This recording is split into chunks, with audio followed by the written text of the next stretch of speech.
Myself and the medical director are responding to the active shooter at 888 Bestgate with tag team. Several shots have been fired.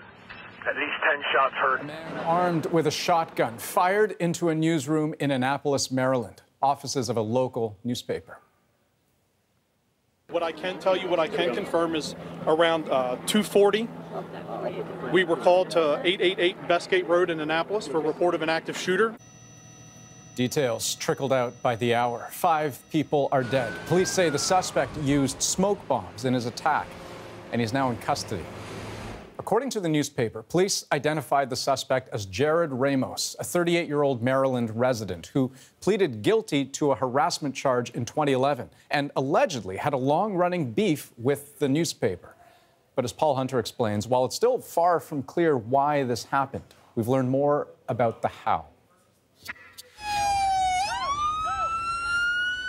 Yet again in this country, first responders race to the scene even as the event unfolds. The person is still shooting.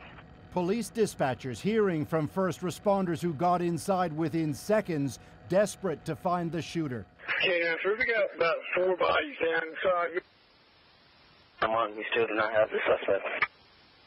10-4, suspect is still at large. And yet again, those images of Americans led away from the scene of yet another mass shooting. This one at the offices of the Annapolis Capital-Gazette newspaper in Maryland. I saw a guy holding a gun. The door of the Capital-Gazette had been blown to pieces. It was in shattered pieces all on the carpet. And this guy was holding what looked like a big shotgun and moving across the entrance of the Capital-Gazette office, pointing the gun deeper into the office.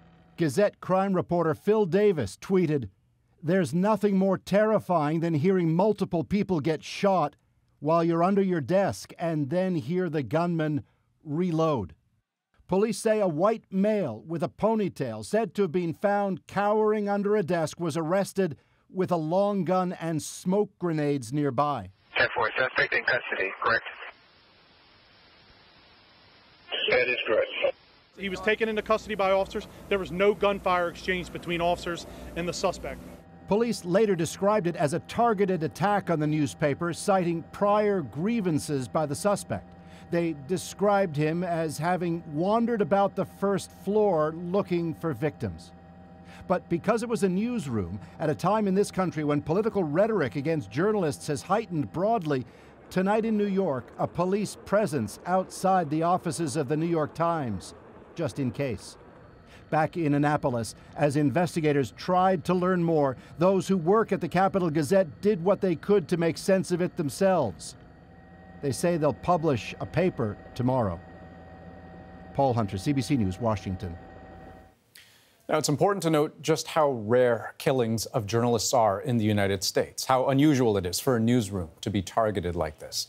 According to the Committee to Protect Journalists, the 5 killed in today's attack alone will make 2018 the deadliest year in the U.S. for journalists since they started tracking the numbers at all. In fact, it's not far shy of the total number of journalists killed in the U.S. in the last quarter century, 7 since 1992.